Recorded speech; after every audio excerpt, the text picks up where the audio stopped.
Terry. And I'm Misty. And we are Empowered Women Rock. All right, tidbit for today. Quick, I'll make it quick.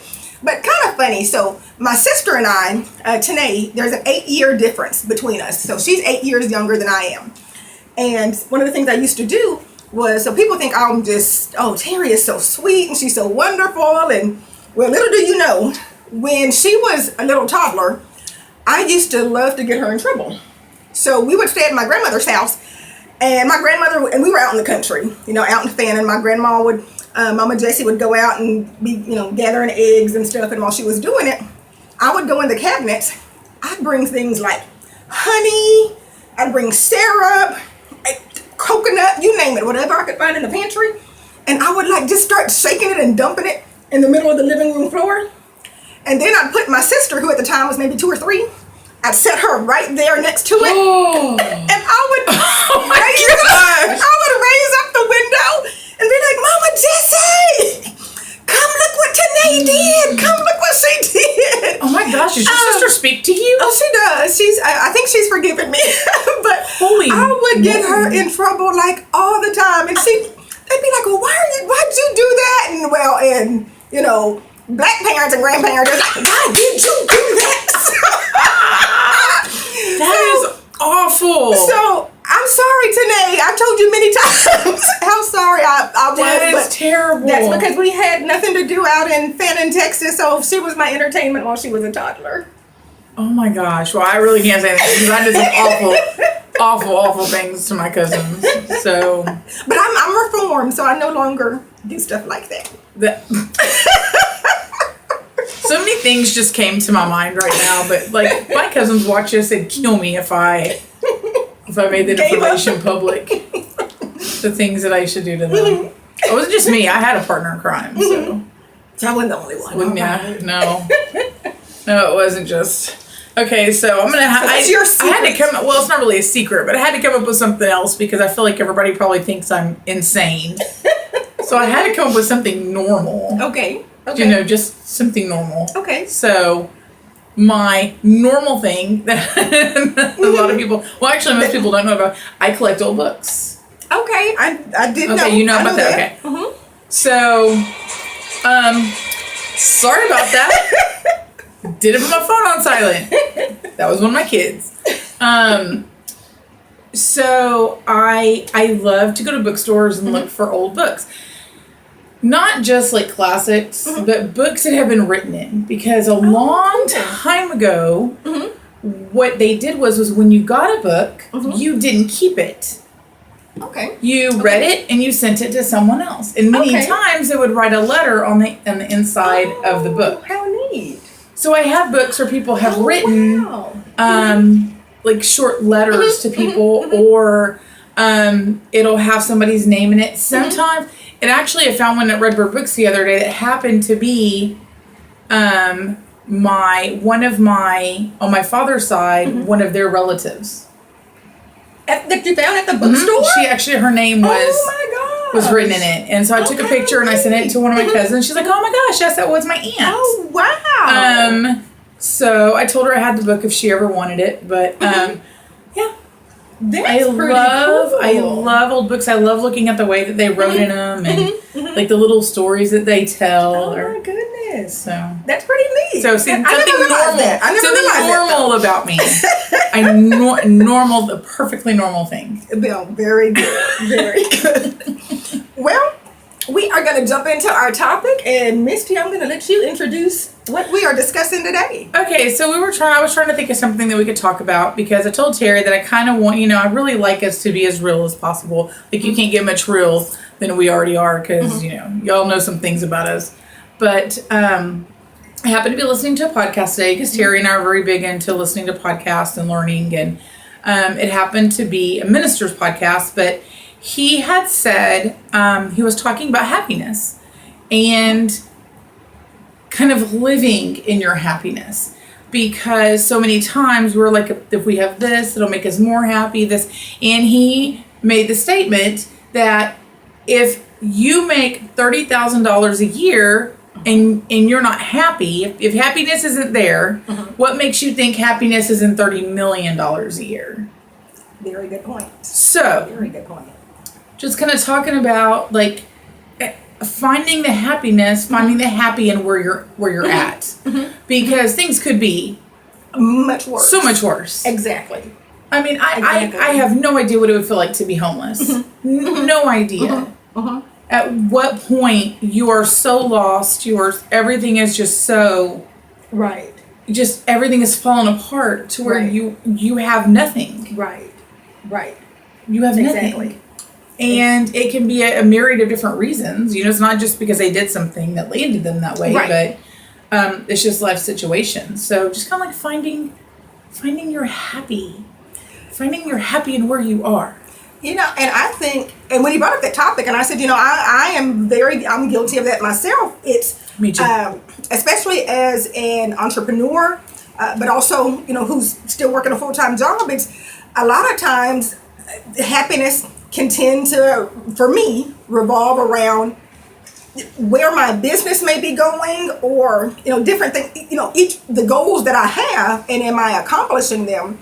And, you know, something gets delayed, something doesn't turn out the right way, and then I'm there crushed and just wondering, okay, well, gosh, if only I had this, if only I had, you know, X amount of income, if only I had this, that, and the other. And when, you know, truly, when I look around and see how blessed that I am, and, you know, we were just saying a few minutes ago how people would, millions of people would trade places with any of us, not just Misty and I, but with you all looking as well. Millions of people, you know, would trade places with whatever your situation is right now. You may be, you know, somebody may be sitting in a house and have no running water, but you have shelter. Millions of people would trade places with that.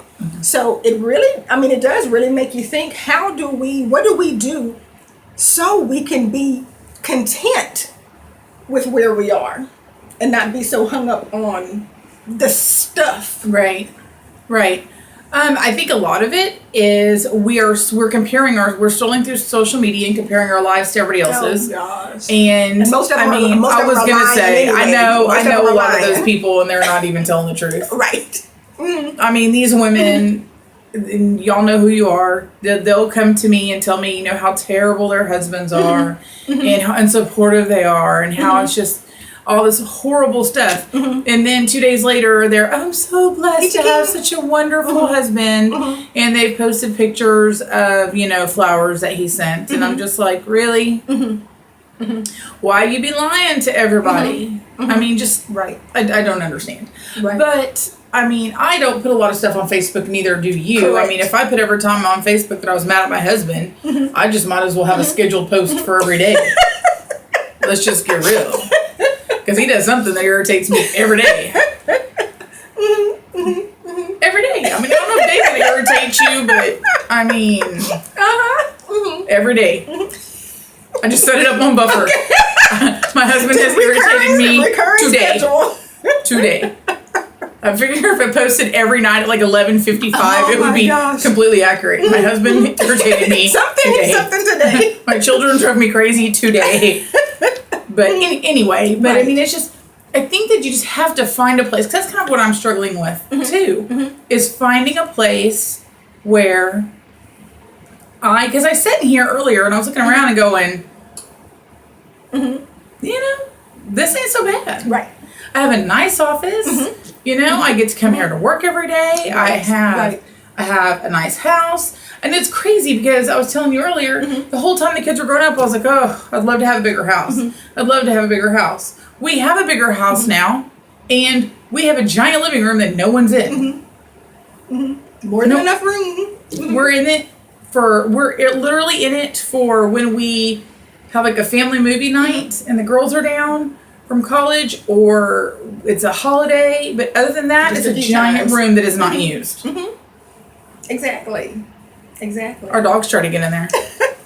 They try to use it. You know, and I had coffee last week with a young woman, and one of the things that we were talking about was I try to share as many times as possible. This is something David taught me, so it's not a Terry thought up tip. It's a David gave to Terry tip. But it is to have a notebook, just to, you know, go get you a $1 composition notebook But let that be your blessings notebook. And in there, literally every day, you don't have to write 10, do 2, 3, whatever, but write a few blessings that, you've been blessed with in there.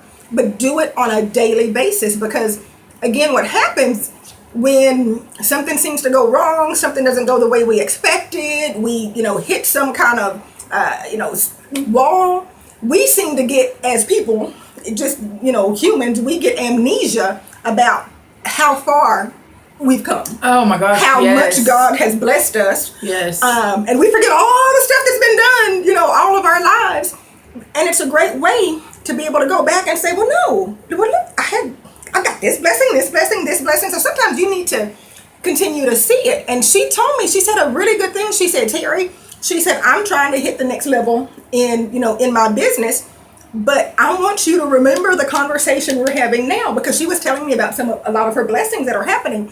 She said, because I know when I get stuck, she said, I'm going to have amnesia and forget about all the great things. She said, I'm going to call you and I need you to bring this conversation back up and remind me of all those great things. So a lot of it goes back to, and we talk about this all the time, the people you have around you. Make sure those people that you have around you are going to, are going to remind you, no, girl, you are blessed here, you are blessed there, and they're going to pull you out of that funk or pull you out of that where you're wrapping happiness up into stuff or trying to get to another place. Right.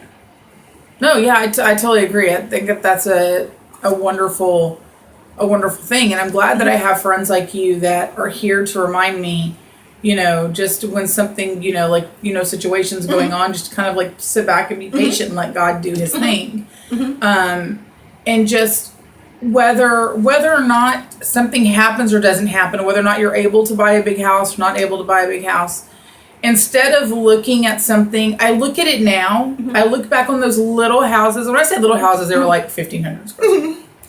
1,500 square feet. And we had 4 kids, but I look back on it now, and so many of their friends lived in giant houses in Country Club and Woodway, and they were always coming to our house.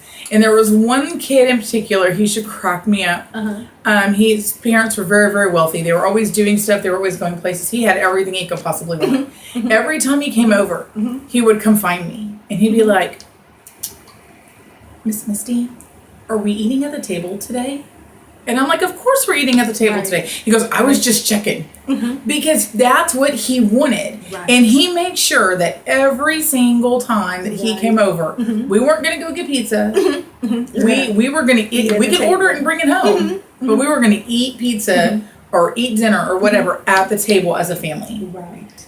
Exactly. Because that's something he obviously didn't have. So even though back then I was like, so frustrated because I just felt like we were all on top of each other. I look back on it now and our family is very close. And I don't know that we would have been close had we had 3,000 square feet, around us. Absolutely.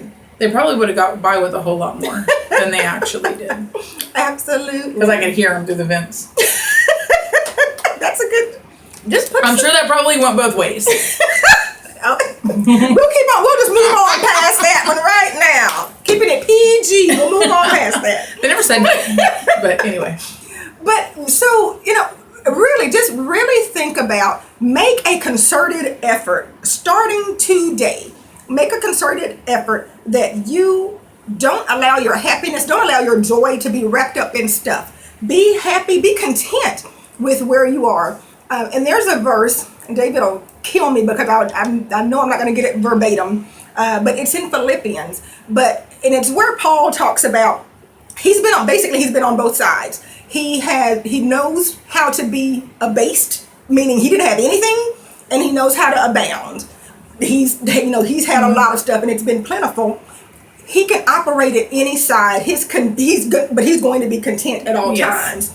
And so look inward.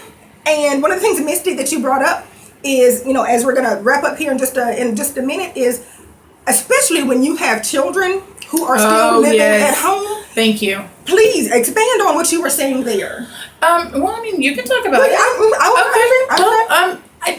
We were talking and we were like, it's I don't know what that little squeak was, but But you know, when we're standing around and we're making comments, it's your children are watching, your children are listening. Right. So not just your daughters, but your sons. So if they're seeing that you are not content and you're wrapping all your happiness around what object you have or how you're trying to compete with someone else, because we do that, we like to compete with each other. And you're putting yourself in all this debt and you're so stressed, your children are watching. Absolutely. Your children are watching what's going on. Absolutely. And if they see that you're not happy without stuff, they're not going to be happy without stuff. If they see that you're unhappy in your relationship and you're not doing anything about it, that's how they're going to think that that's normal. Thank you. That's what they should do. And especially what you said, Misty, the last piece, I want to please stress that women, if you have daughters, but especially women, you make sure that they understand they can be happy with the stuff that they do in and of themselves. They don't have, happiness does not have to be dependent on whether or not the boy smiled at them or the guy asked them out on a date. Right. or what have you. Because as women, that's what, unfortunately, I have been there before, back in the day, where I was happy if that person, was happy. I was happy if the boyfriend that's not me. It was in a good mood. But so make sure your daughters know how to be happy in and of themselves. Yes. Absolutely. That's a really good point. That's a really good point. No, I do like that. I think that that's our challenge to you this week. It's early in the week. Just do that for a week before you go to bed. Write down all the things that you are happy with. Exactly. That all the things that have been blessings. Yes. Think about where you could be. Exactly. That you could, not have hot water, or that you could have, a much, smaller, less, structured home. You could live in a different neighborhood. I mean, there's a lot of things. You couldn't have your children. I mean, absolutely. So finding happiness in just your life. So that's our challenge to you. And so what we want to do is remind you, please share the video. Catch us on Facebook at Empowered Women Rock. And also you can catch us online at www.empoweredwomenrock.com. Be sure in the bottom to let us know at least one thing that you are happy about, that you have joy about. Let us know at least one thing that you are happy about this week. And again, go get that notebook, start that blessing journal. Sounds good. Well, we'll see you next week. All right, I'm Terry. And I'm Misty. And we are Empowered Women Rock.